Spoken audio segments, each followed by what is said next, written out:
Oke guys, Assalamualaikum warahmatullahi wabarakatuh. Guys, saya punya info lagi ya guys ya. Yang sudah saya katakan di sini selalu menyediakan berita-berita terupdate, tereneu.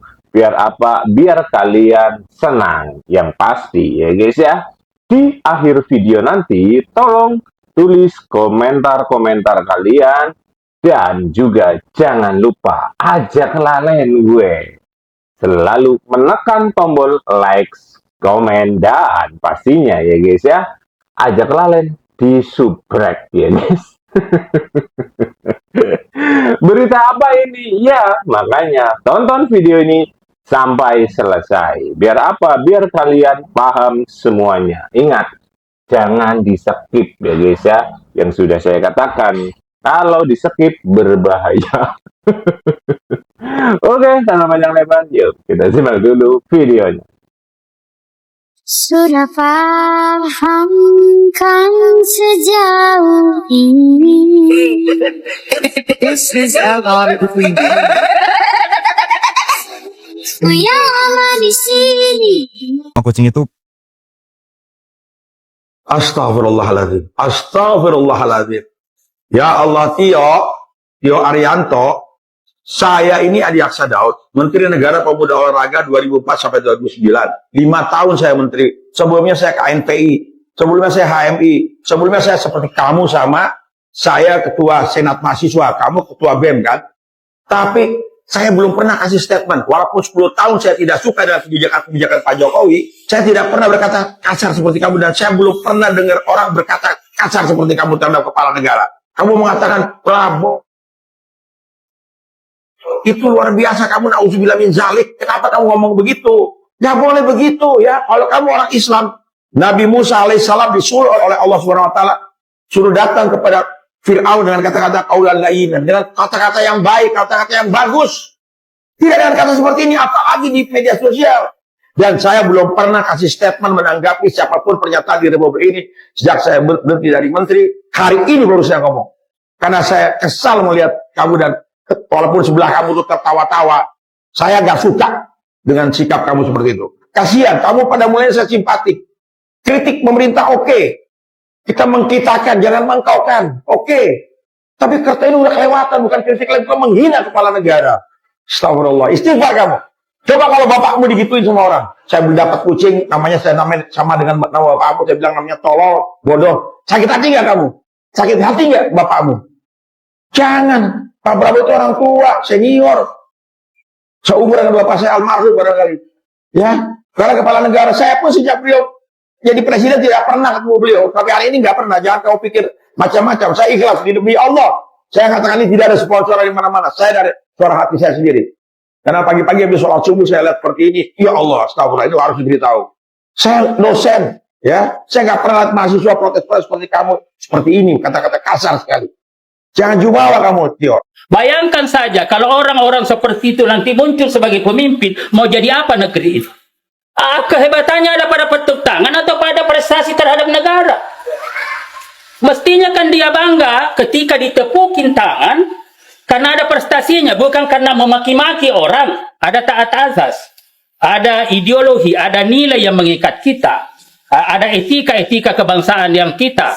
Karena itu misalkan menggunakan kata-kata yang tidak sopan, yang saya kira semua yang masih rasionalitas, yang memiliki rasionalitas dan yang memiliki suatu pemahaman tentang budaya bangsa kita, saling menghormati, saling menghargai. Saya kira bahasa-bahasa yang digunakan seperti siapa itu, yang mantan dari UGM itu adalah sangat tidak pantas diucapkan, dan itu tidak menjadi contoh. Bayangkan saja kalau orang-orang seperti itu nanti muncul sebagai pemimpin, mau jadi apa negeri ini? Nah, mestinya kan bagaimanapun Pak Prabowo kita harus hormati. Ya, sebagai presiden, kita boleh tidak setuju, tetapi dengan menggunakan dengan panggilan yang tidak wajar, tidak pantas. Tentu mestinya saya punya keyakinan bahwa sebagian besar bangsa Indonesia ini tidak respon terhadap apa yang dilakukan oleh saudara siapa namanya saudara Tio itu, dan saya kira itu tidak bisa jadi contoh. Nah, tetapi demo yang dilakukan teman-teman kemarin, saya kira, ya ini saya kira berjalan lancar dan lain-lain sebagainya. Saya kira itu betul-betul menyampaikan pikiran-pikiran. Ya, kita saling mengingatkan. Kalau kita salah, saling kembali mengingatkan. Dan ini sebagai wujud daripada solidaritas sosial. Tetapi kalau sudah kelewatan seperti itu, ya baru setelah bicara lalu ditepukin tangan seakan-akan sudah hebat. Kehebatannya ada pada tepuk tangan atau pada prestasi terhadap negara? Mestinya kan dia bangga ketika ditepukin tangan karena ada prestasinya, bukan karena memaki-maki orang. Yang sejatinya agama pun melarang.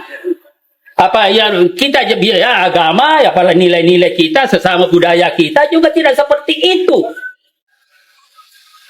Gitu loh. Saya kira ini yang harus kita coba lihat. Nah, ini nanti ada dialog dan lain-lain sebagainya. Jangan juga Pak Prabowo nanti orang-orangnya ada harus hukum. Sekali lagi Pak Prabowo, setahu saya ketika saya dampingi sebagai ketua koalisi tahun 2014, itu beliau itu ya tidak anti kritik. Kalau ada apa-apa kita kritik, ada dialog, apa dasarnya, konstruksinya seperti apa, narasinya apa, itu beliau terlibat. Dan dalam beberapa hal itu terlibat. Ya, jadi ada diskusi, ada perdebatan konseptual. Tidak anti kritik, tetapi terlibat dalam perdebatan konseptual. Dan yang paling penting lagi adalah kita Tio Ardianto kembali lagi membuat sensasi terkait pernyataannya yang kontroversi. Gimana, Run? Pendapat lu, Run? Ya maksud gue nggak beretika aja cara dia tuh kritik seorang kepala negara gitu loh. Bagaimana negara lain bisa menghargai negara kita kalau rakyat sendiri aja diajarin untuk tidak bisa menghargai kepala negara. Betul. Nah, Tio ini kan sebagai akademisi, kaum intelektual. Baiknya itu mengkritik kebijakannya, jangan menyerang personal. Kalau udah kayak gini tuh kayaknya udah too much gitu. Orang juga udah muak gitu sama adik Tio ini. Dan kita juga semuanya kan akan menjadi orang tua gitu. Jangan mewarisi umpatan-umpatan atau bicara kotor di depan umum kepada anak cucu kita. Ya, betul. Karena itu mengajarkan dan memberikan contoh kan. Betul. Memberikan contoh tidak baik. Seandainya lu orang mau mengkritik ya, mengkritik boleh, Silahkan, tapi sah-sah dengan yang beretika, yang punya sopan dalam berkata-kata, tutur kata, kan bisa serang kebijakannya. Misalkan Pak Prabowo, maaf saya tidak setuju dengan program MBG Bapak begini, mohon diperbaiki. Itu dalam bentuk kritik kan, bukan langsung tiba-tiba tendensius gitu loh, menyerang personalnya. Ya, lu nggak suka dengan kebijakannya, nggak suka sama orangnya, lalu ujung-ujungnya turunkan. Nah, itu yang maksudnya apa? Lu mengkritik apa mau jadi provokator? Betul. Lagi juga udah melenceng banget gitu. Jadi ketika menyerang personal, substansinya hilang nih. Nah, itu ini mau kemana nih masalahnya. kritiknya nih? Kebijakannya kah? Kalau memang kritik kebijakannya, ya buka-bukaan data aja. Ya, Kan pakai gitu data. simpel. Betul. Jadi kan kita negara demokrasi nih. Betul. Ada yang setuju dan tidak setuju. Yes. Pro dan kontra itu hal biasa dong. Hal biasa, Nah, betul. kita tunjukkan datanya kita sama-sama. Di sini bukannya masalah Tio Ardianto ini oposisi dan kita ini membela pemerintah, bukan begitu. Tapi kita di sini mau menunjukkan jangan mewarisi anak cucu kita ini umpatan-umpatan kasar atau bicara kotor di media sosial atau di ruang publik gitu. Apalagi yang ditujukan kepada kepala negara, simbol negara. Dan Betul. nah itu ya menurut gua nggak etis aja sih Ki. Kayak dia merasa ada orang akademis berpendidikan tapi cara bicaranya itu nggak berpendidikan. Nah, itu poinnya. Orang berpendidikan tapi cara berbicaranya tidak merefleksikan dirinya. Yes. Gitu. Nah, jadi gitu aja, penonton muda bersuara, jangan mudah terprovokasi, lihat masalah lebih luas lagi, dan jangan terpengaruh oleh bicara-bicara kotor, apalagi menormalisasi bicara-bicara kotor di ruang publik. Tetap follow Muda Bersuara, komentar, and like. Gimana guys tentang video yang sudah kita lihat bersama-sama ya guys ya? Ingat, aja kelalen nulis di komentar. Karena apa? Pendapat seseorang berbeda-beda. Yang pasti, jangan menggunakan kata-kata kasar. Karena apa? Kalau kata-kata kasar digunakan di dalam akun YouTube, berbahaya gue, danger. Kok nyong kenang spam, kenang strike, bahaya gue. Oke, sekian. Semoga video ini bermanfaat. Wassalamualaikum warahmatullahi wabarakatuh.